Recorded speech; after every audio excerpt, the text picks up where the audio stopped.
baru naik lagi 3 hari lagi, Bang.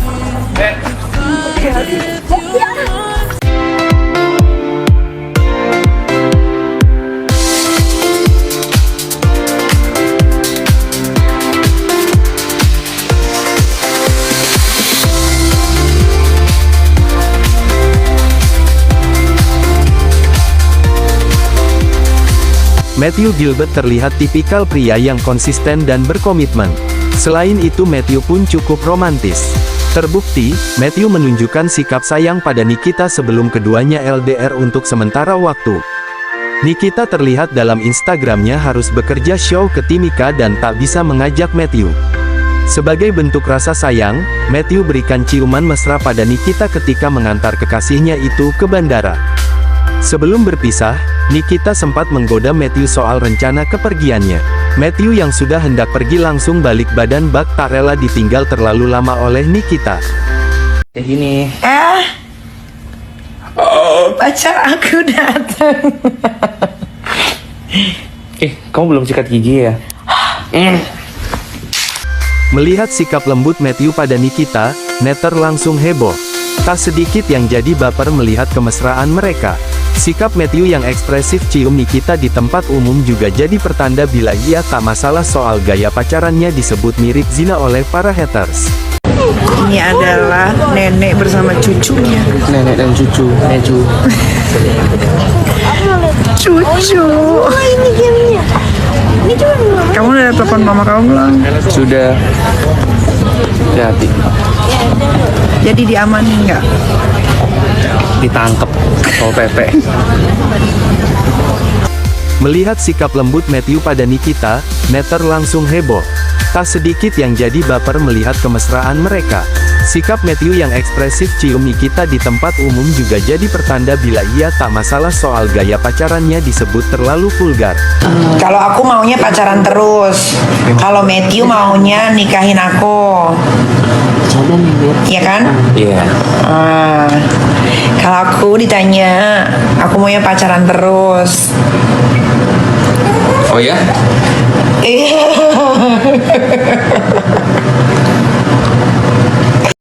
Sebelumnya, beberapa pihak menyindir gaya pacaran Nikita. Salah satunya pengacara Razman Nasution yang mengaitkan kemesraan Niki dan Matthew dengan zina. Sekarang pertanyaannya, dengan kamu pacaran dengan yang katanya berondong itu, kira-kira perbuatanmu mendekati zina atau tidak, mendekati kepada aborsi atau tidak, seru Razman. Itu pertanyaan orang banyak muncul. Banyak muncul di pikiran, bukan kita menuduh. Kalau dia pacaran dengan MG, dibawa ke Paris, sekamar tidurnya, peluk-pelukan, dibuat dalam story atau live, kira-kira kalau dia sebagai orang muslim mendekati zina enggak? Dengan kau pacaran dengan pacarmu yang sekarang yang katanya berondong itu, kira-kira perbuatanmu mendekati kepada zina atau melakukan zina, atau mendekati kepada kehamilan atau tidak, mendekati kepada aborsi?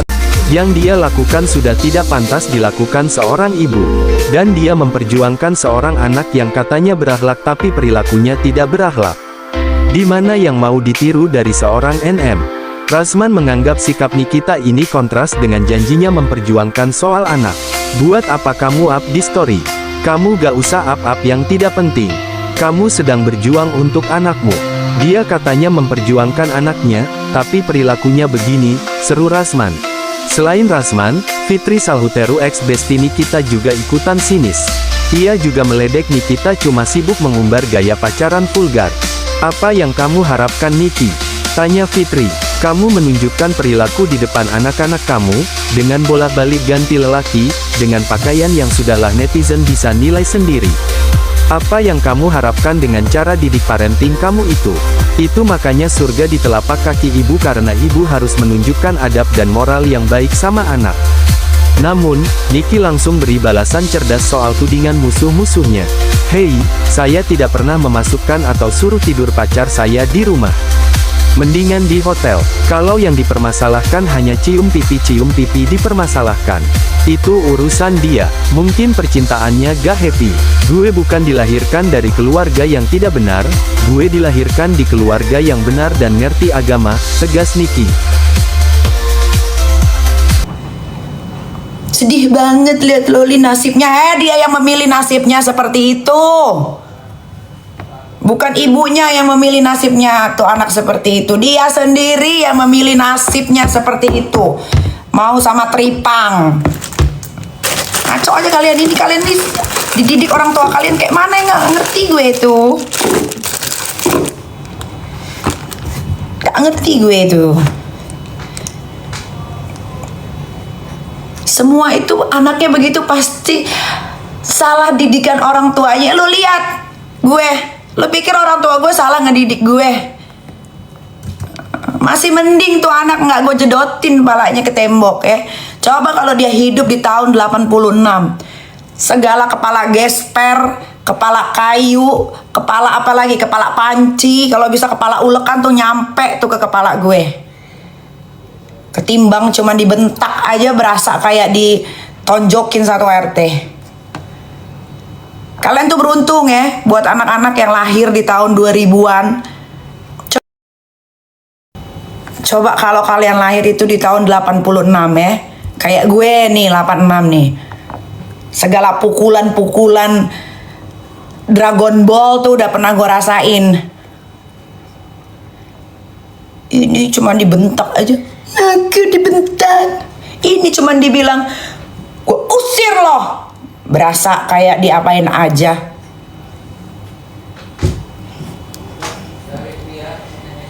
Disentil begini aja udah rasanya kayak disentil pakai ulekan. Pada gue nggak tahu ya, ibu-ibu yang pada atau siapa gitu yang pada ngebelain anak-anak kayak begitu tuh gue nggak tahu ya. Gue kasih tahu ya, sebelum berselesai ini live ya, gue kasih tahu.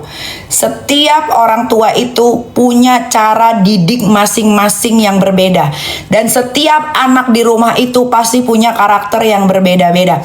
Nggak ada tuh karakter anak nomor 1, karakter anak nomor 2, dan karakter anak nomor 3 itu sama. Nggak ada. Ya, kayak gua nih 4 bersaudara.